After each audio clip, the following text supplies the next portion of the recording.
This is Frameform. Happy Wednesday, everybody. Jen, Hannah, how are you both doing? Goody, goody, good. I'm excited because I love our Location Scout series. And this is a much anticipated specific location. So yes, general mood is excited. Yay. General mood is, and actually, if you were to assign a color to your mood, what would that color be? Emerald green, because that's the fluffy robe I'm wearing right now. Emerald green for a black kind of location space? That's how I'm feeling, Hannah. Okay. It does work.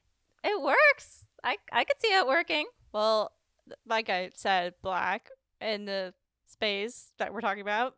Maybe that's a clue. We're talking about black box theater spaces, which I think is pretty interesting and highly specific for a Location Scout episode. I mean, can we define what a black box space is? What is it? At least when I envision a black box space, I usually envision the ones that were like on my college campus where you'd see a lot of theater shows or dance shows. So usually they are fairly small theatrical spaces, usually painted black. So black floors, black walls. However, black box is kind of a misnomer because that's not always the case. Sometimes you'll have like very minimal white walls or even deconstructed walls where you have like exposed wood or exposed brick. But the general idea is a minimalist space, usually pretty small in nature. I would say no more than maybe 100 seats in the house, if that. With the idea that it's not what you would think of as far as like a grand theater or a grand opera house that maybe has a very ornate or architectural facade and signifies something of of history, of status, but something that is very, very much scaled down and very much scaled back. Yeah, it definitely feels more like workshop-y, educational institute setting. I find that now a lot of black boxes tend to also have projection technology, which is great. And just looking at like the dynamic, usually the audience has to, at least the ones I've been to, I find that the majority of them, you have to walk up into your seats and the stage is on the level ground versus, and when I've been to ones that aren't like that, I'm like, this dynamic feels off.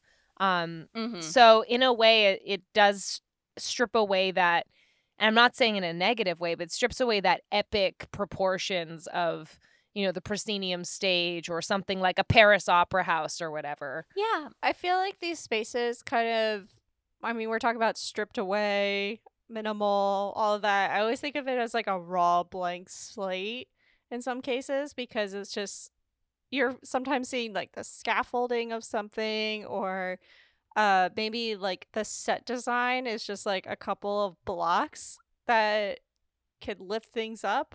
And yeah, I think it just kind of sets the tone of you're just going to be watching the performers and nothing else really. Like it is truly just it's just all about the performer and not about like the set design. So I feel like I always think of like monologues in a setting like that, or like it's like a 2-person play or comedy sketches. Exactly. Yeah, just thinking about comedy sketches, and I think that's something that's very key to stand-up comedy is someone in front of a blank space or someone in front of a deconstructed wall where that where there's very little to draw your eye away from the performer. And I mean, yeah, as you mentioned, like very typical of like an SNL type monologue. And when I think about black box theaters, I think about a series like of SNL sketches called like Woodbridge High School theater shows, which are like the most stereotypical, like, kids discovering like the world's problems and, taking a maximalist approach to them shows that I saw a lot of. So they ring very, very true. So we will link those sketches in the show notes. But But essentially another aspect of them, and Jen, you already alluded to this, is the fact that the audience is not only usually elevated above the stage space, which in a way, I don't want to say necessarily like takes all the power away from the performer, but really places more emphasis on the audience themselves. But the audience very much is involved in the experience, and there's suggestion that there is, that there should be an audience present, or that they're an active participant in what they're seeing. When I'm at a black box performance, in the audience, I definitely feel more involved and more like the performers can see me literally at eye level versus if they're in a larger theater and the lights are down in the house, like maybe they'll get the glow of the stage lights onto the audience's face, but nowhere near to the degree that they would in this sort of setting. So it's certainly more involved, and I think it can work really well for a lot of shows. It's certainly a common space that we see performances, and we have seen a lot of dance films come through that are set in these spaces, and there's just good practical reasons for it. I mean, it's a controlled environment, it's indoors, it's a place where dance happens and where dance performance happens. It gives you somewhat of a clean background, and you can actually rent them. There's lighting available. Even having the audience at different levels allows you to set up the camera at different levels or use the seats if you want. Yep, though there are certainly tricks when it comes to filming in black box theaters. Like, filming from the top row is going to make him look short. So, yeah.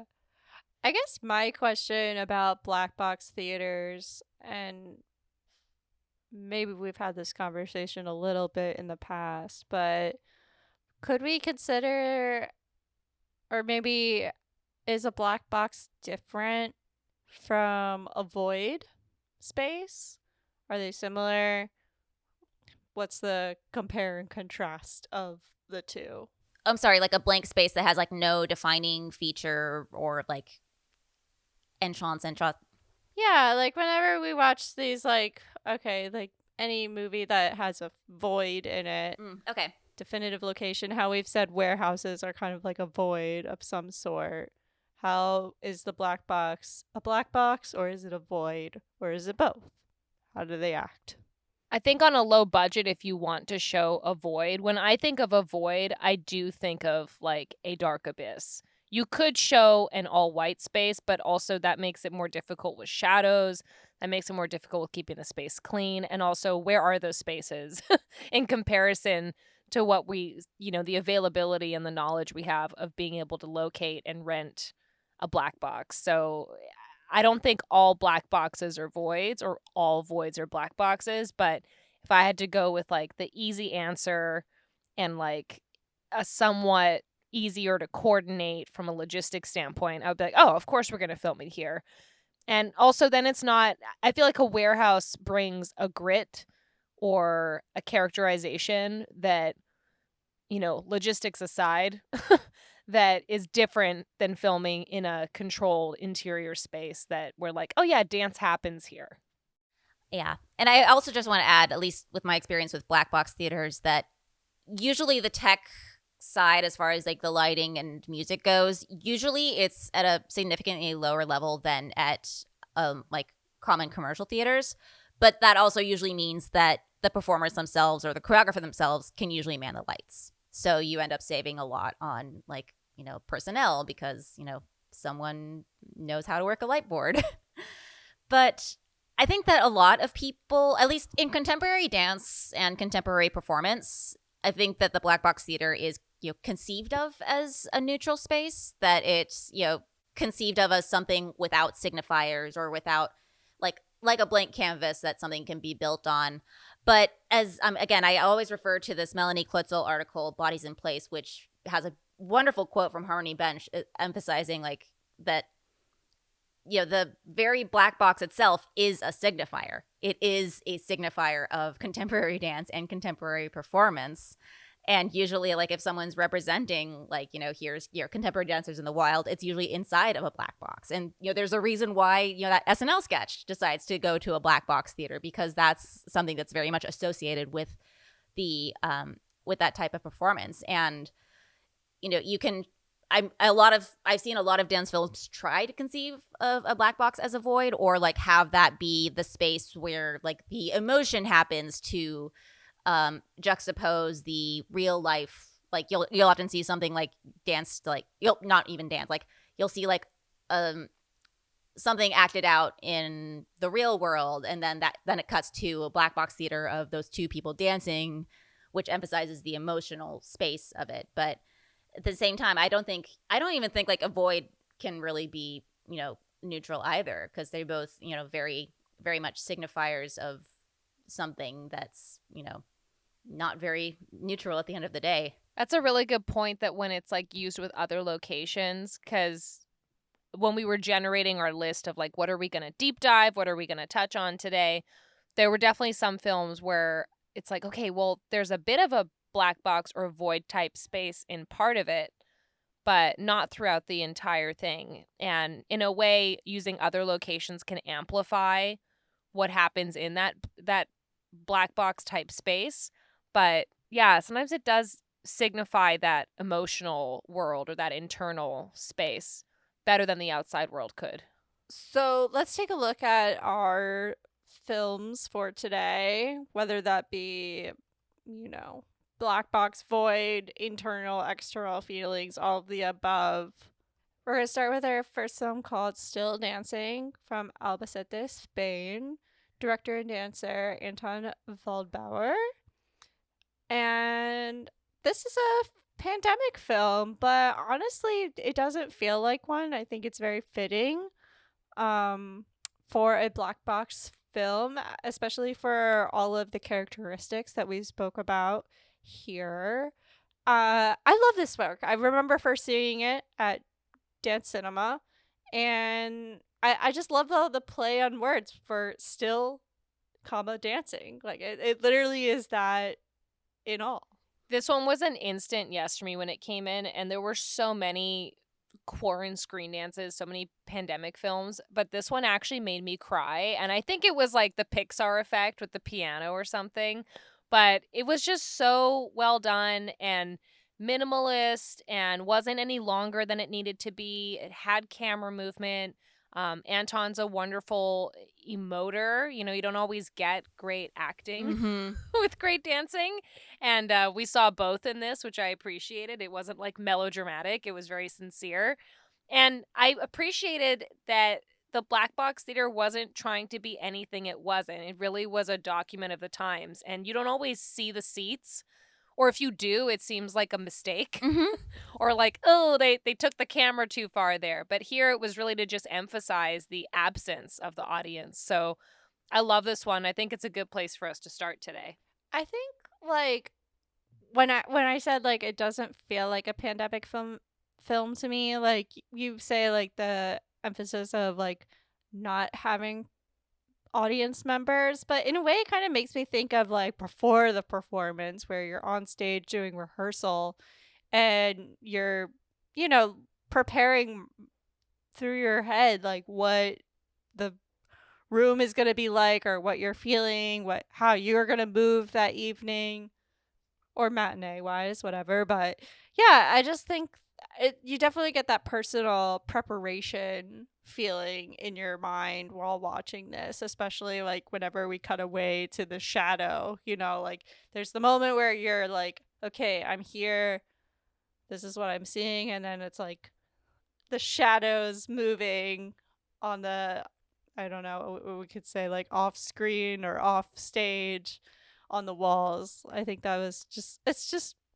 it fits really well. Yeah, I'd be very interested in how a film like this would read, I mean, either pre-pandemic or a few years from the pandemic, and whether it would necessarily be labeled a pandemic film. And yeah, Hannah, as you mentioned, like it's, aesthetically and production value-wise, I think that, yes, there are, very clear elements that set it apart from those films, but it's really navigates an interesting line where it's not didactical as far as like, oh no, here's another piece about the lack of people in the theaters. I think that it's nice how it holds on to that shot for a long time, and how it holds on to that shot until later in the film, and really makes that almost makes that emptiness a character. Well, and because Anton's the only one in the film, he also didn't have to wear a mask. And I feel like there are some films where there's a couple I'm thinking of in particular where if they were the exact same minus wearing the mask, which was obviously necessity at the time, but it's kind of a tragic reality where it's like, oh, this could be, it doesn't have to be dated or coded for the pandemic if they weren't wearing the masks. And this one, I think part of what makes it more evergreen is the fact that he was the only person, therefore he didn't have to wear the mask, and it could be read a number of different ways. It could also just be him being like nervous that no one showed up to the show. Yes, I've been there. So the next film we're going to talk about is Round of Applause from director and friend of dance cinema, Arisha Hubbard, all around fantastic lady. And I find this a very deliberate use of the blank space idea, specifically in how it uses its framing and its confinement to a certain part of that space. The concept behind the film is essentially a reclamation of the gaze fueled by the supernatural powers of the curvilinear. And as a former math major, I absolutely adore that description. And specifically demonstrates the dimensionality of Black dance and its historical journey. And I feel that it uses dimension extremely, extremely well.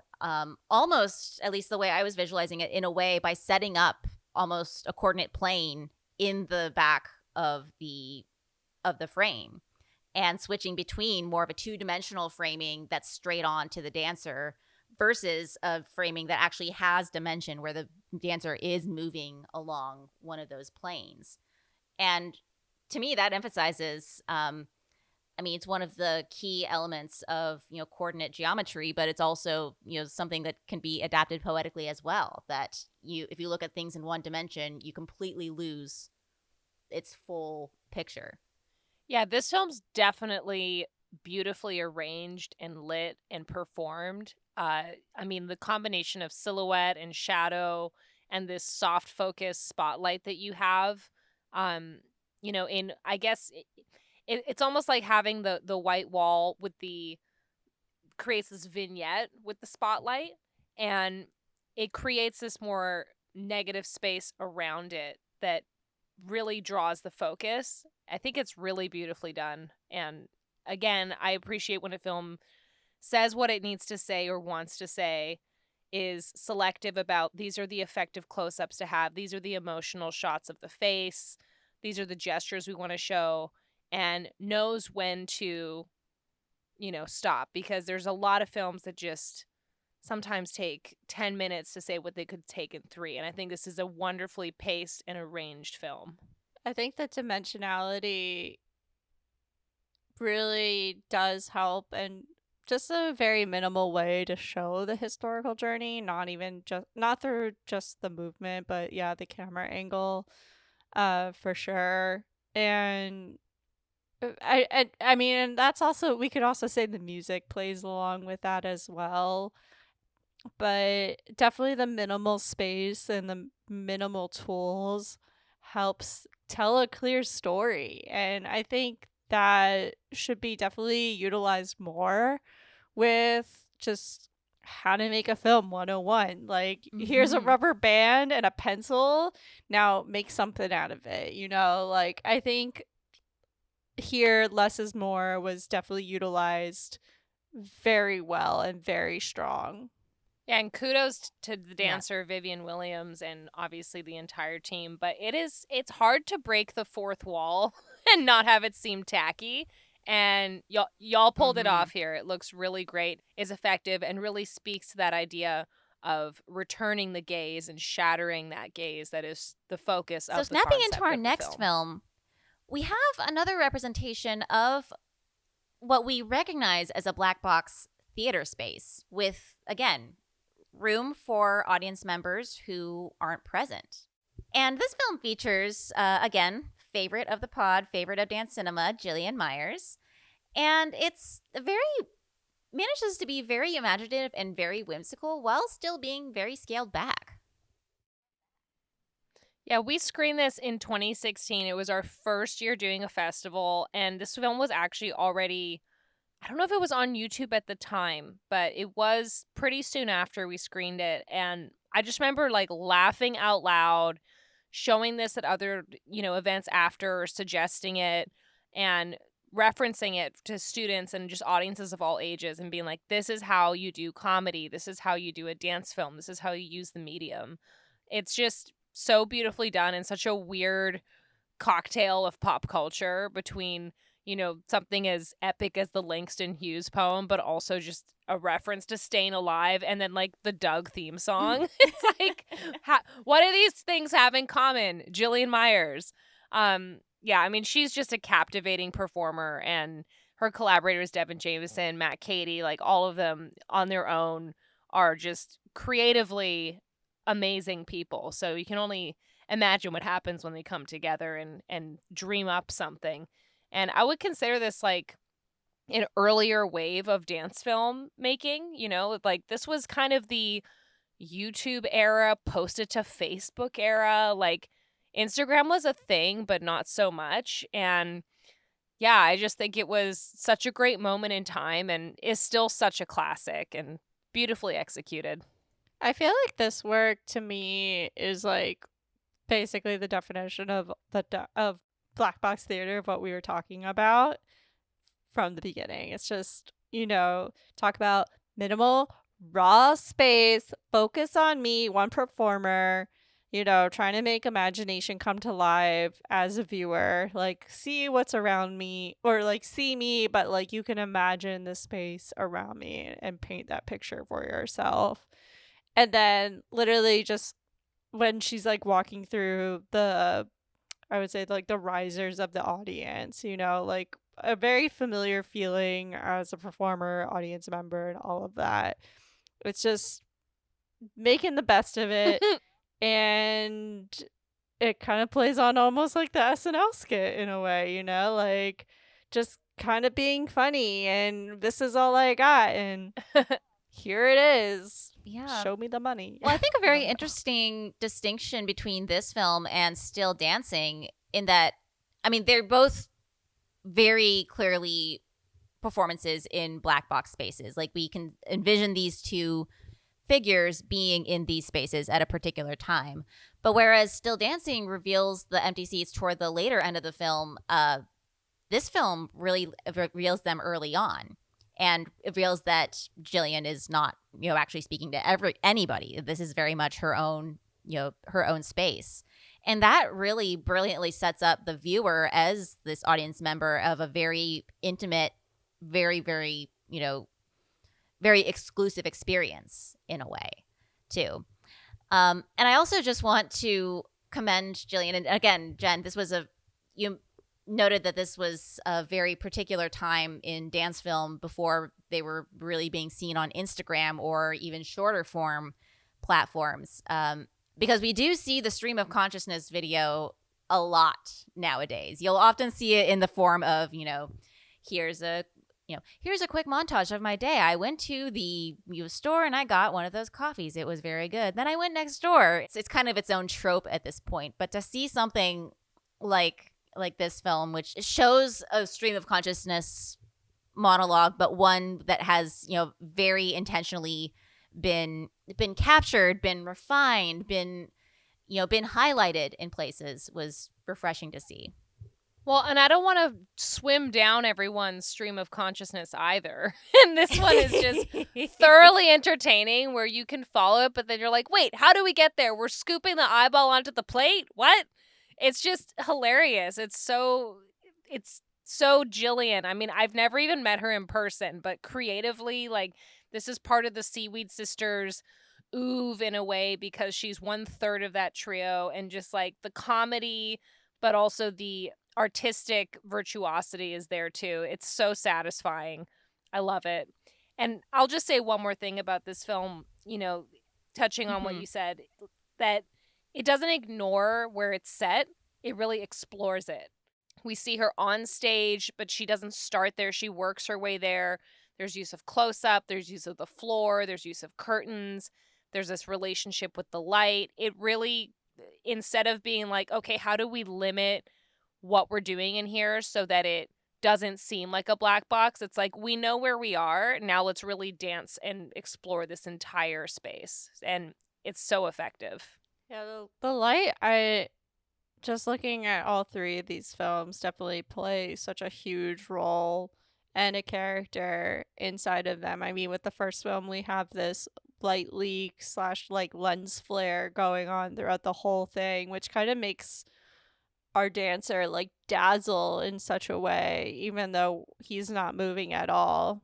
Whereas the shadow off screen, we're not seeing him dance, but we see his shadow dance. So it's interesting how that plays, and how the second one, the spotlight kind of mimics this, like, you're like, I'm the performer, but then you're also all up in my business at the same time. So it kind of gives you like this alert slash like in the corner surrendering kind of feeling, where this one we have like a really dramatic kind of, I don't know, like we could say like, yeah, like profile stream of consciousness, as we were saying, where it just kind of exaggerates Jillian's features a little bit more and kind of capture all the parts of her face and body in a whole, like in different waves as she's moving. Like we're seeing new angles, we're seeing new perspectives. Yeah, and there's an element of freedom here that's so different from the other two. Her dialogue. Very much emphasized by that breaking of the proscenium and Jillian moving into the audience, which is, I mean, if anyone here is a performer, there's such a freeing feeling to that, where like no one's in the crowd and it feels like the whole place is almost your canvas. And it's so different. It just has this different feeling from, still dancing, which has a feeling of almost like all dressed up and nowhere to go. And then the second one, which Hannah, as you mentioned, like almost feels like it's, staring down the dancer. It really is putting the dancer under a microscope. And then here, where it feels like, no one is in this space, and it's just playtime. It's just, something where like those thoughts can flow.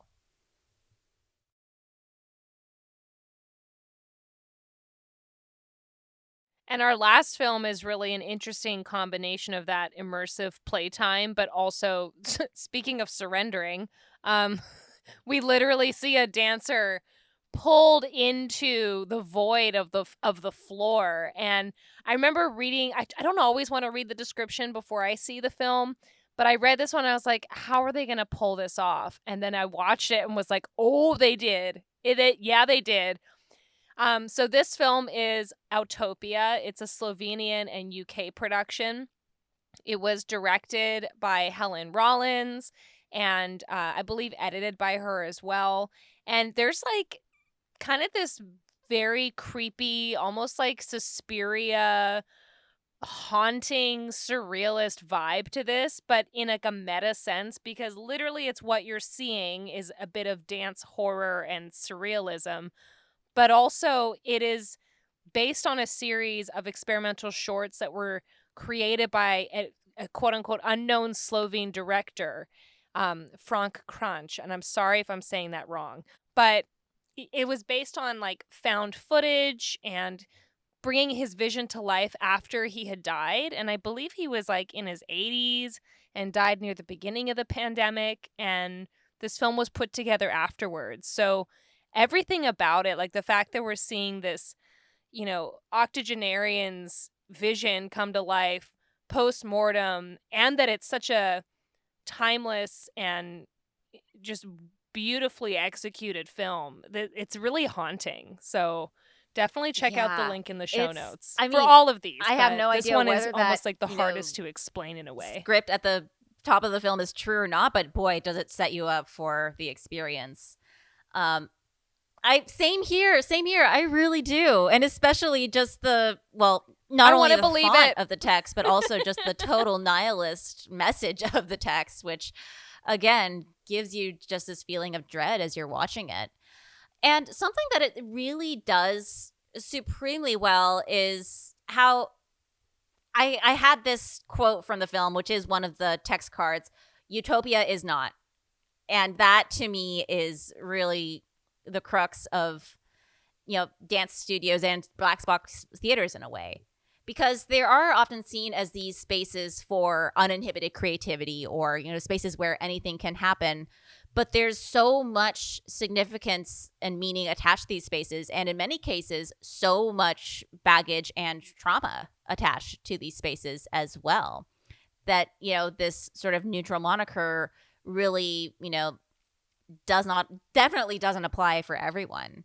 And, certainly I know that personally I've been in, pieces where that I've had to really try to ground myself in the space of, past traumas associated with these places. But this one really takes it literally in that someone in this, quote unquote, utopic creative space in a dance piece about Puritans, which again, symbolism there too, is sucked in by it and subsumed by it. And really subsumed into a space that is resplendent with meaning and resplendent with color, but isn't necessarily a good space either.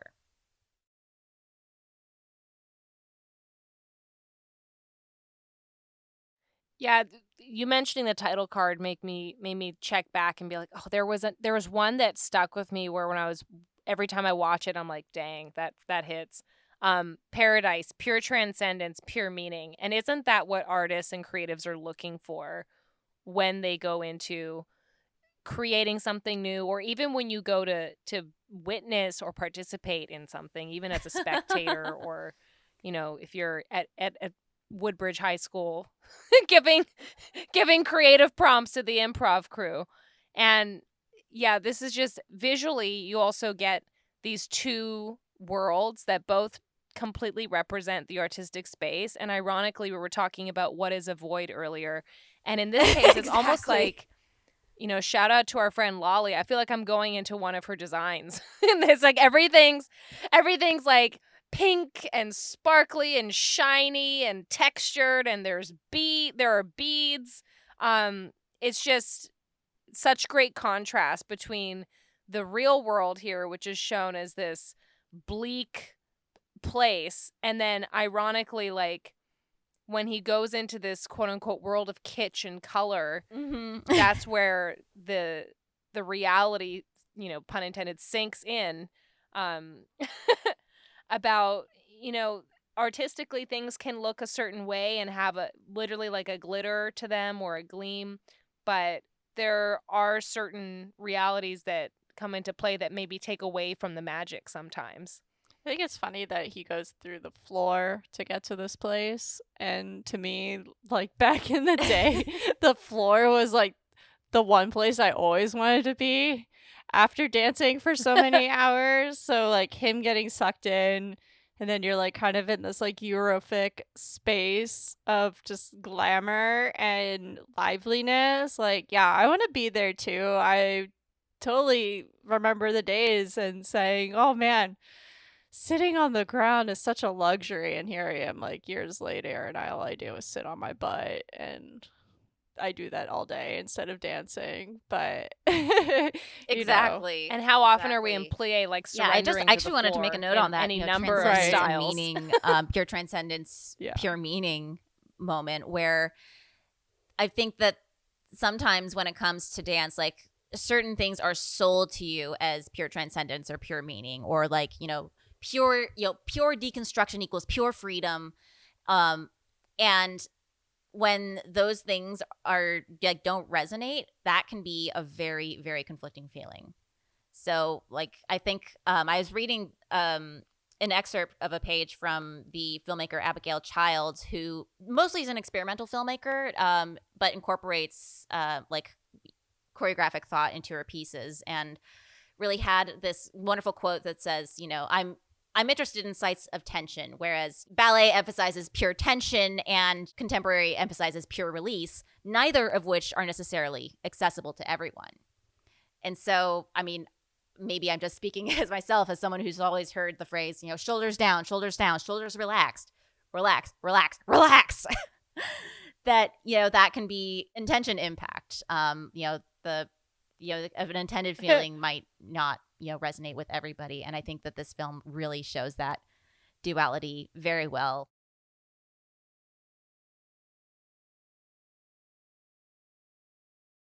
Yeah, I think this is a good night watch. And especially if you're by yourself. Watch this one by yourself at night.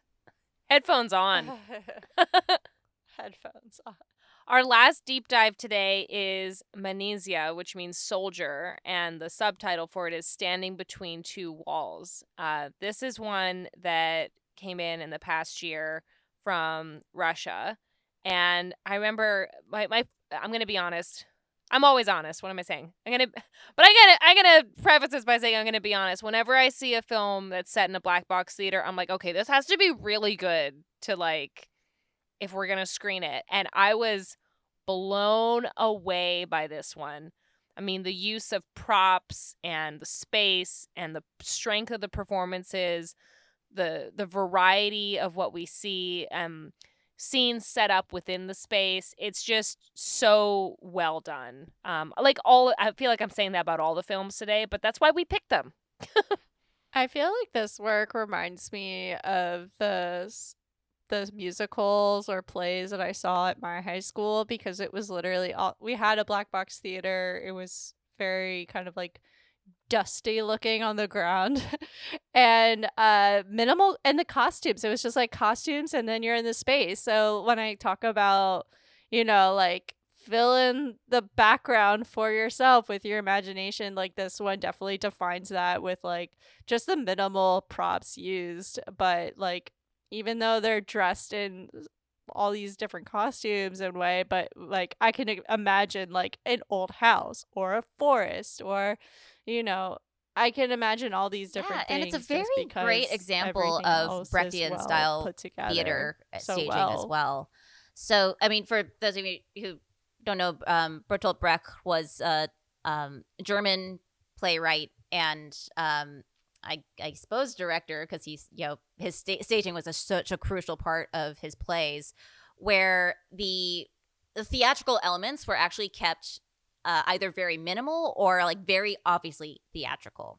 So the idea is that, an audience watching this play isn't supposed to suspend their disbelief. Like, you're not supposed to get into the story of a swan, being rescued by a prince, or I guess the story of the opera, which was literally a swan prince rescues someone else. And there are just lots of swans in theater. But the idea being that the audience, they have a contract to stay there, but they don't necessarily have to believe in the action going on. So there's much more of a direct dialogue between performer and audience. And, Brecht was a very political director as well, and his style was very much appropriated into political theater, just specifically thinking Scottish theater, where the idea was to transmit ideas and not necessarily get, a particular story.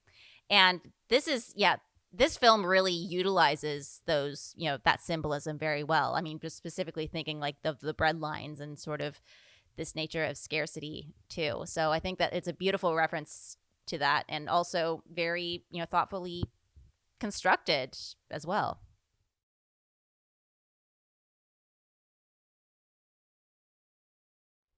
I feel like it's really surreal too, just the setup of all of this, because they're using the minimal props that they have. I feel like this work is just so surreal, and just as I was saying earlier, like you just have the costumes and your imagination to fill the void of the black box, where I just think like the surrealism is almost like looking at photographs that come to life as like a 3D image, that you're really like actually just pulling the people and pulling the key parts and really focusing in on that. And I think that's where like the black box can be this void in the play of things, and it's not just like a theater space that is easy to use and rentable and like the audience is a part of it, but it's also like a space that really transforms the performance and elevates it even more because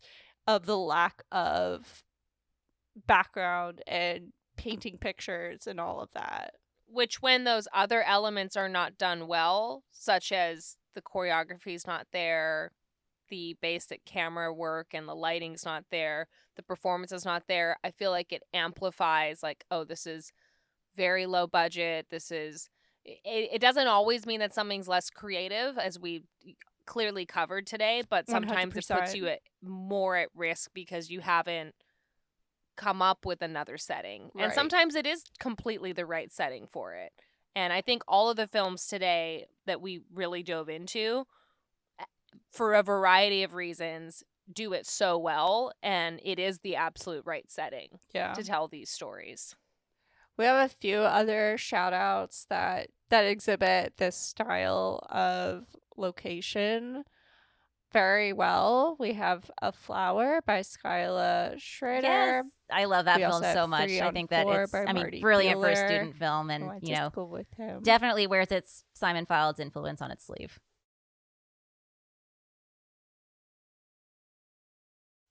Hey. Very well done. Shout out to Angela Chalice for also shooting that, friend of the show. Yay! So be sure to check those out in the show notes, as well as all the other ones we discussed today. And as with all of our location scouting, we like to do a little wrap up and just kind of put a bow on the topic. So as with any location, the location alone is not going to make the project, nor will the dancing or the choreography alone.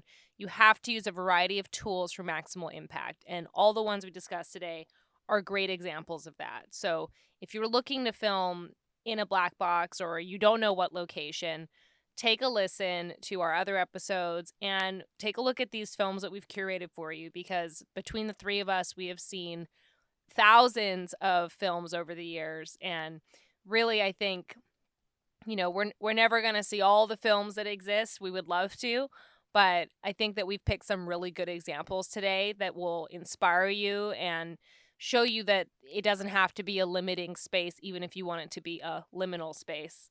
And also helps you see any trends and things that have changed over time, because we definitely don't limit our curated list to, oh, these are films that came out in the past year. I think we reached as far back as almost 10 Just because years it's recent doesn't mean which is it's necessarily pretty the best. awesome, I think. Reaching back is always good. 100%.